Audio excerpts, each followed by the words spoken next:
Are we in the Olympics? This guy hasn't changed his gamer tag since 2007. I remember all these gamer tags back in the day, like people with the gamer tag, like Matt Runs MLG or some shit. And the runs has a Z in it and everything's capital, lowercase, capital, lowercase. Motherfucker's name is You Got Stretched. About to give this motherfucker the bat wing. Oh, the bat wing? It's when you take your nuts and you stretch them out and then you just drape them over your enemy's face. Girls, you can do it too. It's been almost 2 months. Just give me a break. Come on, please.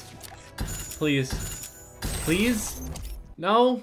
Yep, fuck me. 2 months! 2! I'm so happy I'm actually going through with fixing this sleeping schedule because it is the most backwards fucking thing ever. I mean, yeah, it'll probably get fucked up in 2 days, but I just want to feel like a normal human being again, even if it's just for 2 days. I want to be able to wake up and see the sun. I want to be able to actually sleep in the dark and not broad daylight. I've experienced nocturnal life, and honestly, it's quite shit. If you're thinking about trying it out, don't do it because it's garbage. Nothing's going on, everybody's asleep, nothing's open, and it just feels all types of wrong. I remember when I was younger, like Lieutenant Death days, that if it was past like midnight, I would feel like a complete badass. I was like, look how long I'm staying awake, everybody. I'm a fucking grown-up. I also grew up under the impression that when it gets dark outside, a bunch of monsters come out, and that's why I went to sleep. For some odd reason, I felt like my fucking sheets would be able to stop a fucking demon from destroying me. I don't know why as kids that we thought that like putting our heads underneath of a blanket is going to protect us in any way, shape, or form. I think the natural reflex when people do that is just they just don't want to see whatever the fuck it is that's about to kill the shit out of them. If you were a giant demon, you were like 8'6" with muscles and shit, you go and stomp into this kid's room and he just puts his head under the covers and you just walk up to him and you're like,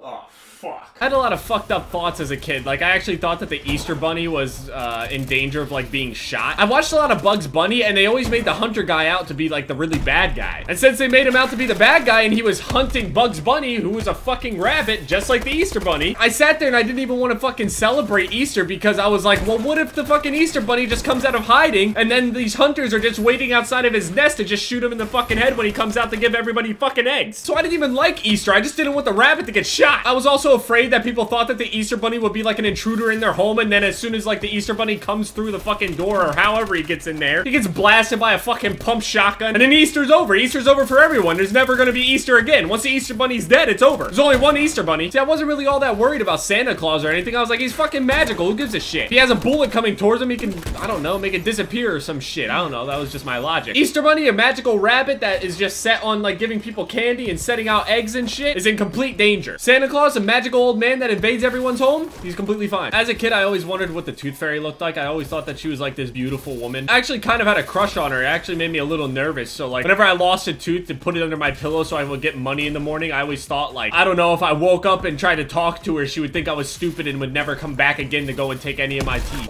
Or she would call me ugly or some shit if I tried to talk to her. I don't know. Come to think of it, it's kind of a good thing that we all lose our teeth when we're younger, because if I lost teeth now and the Tooth Fairy was coming to me, I would stay awake for her.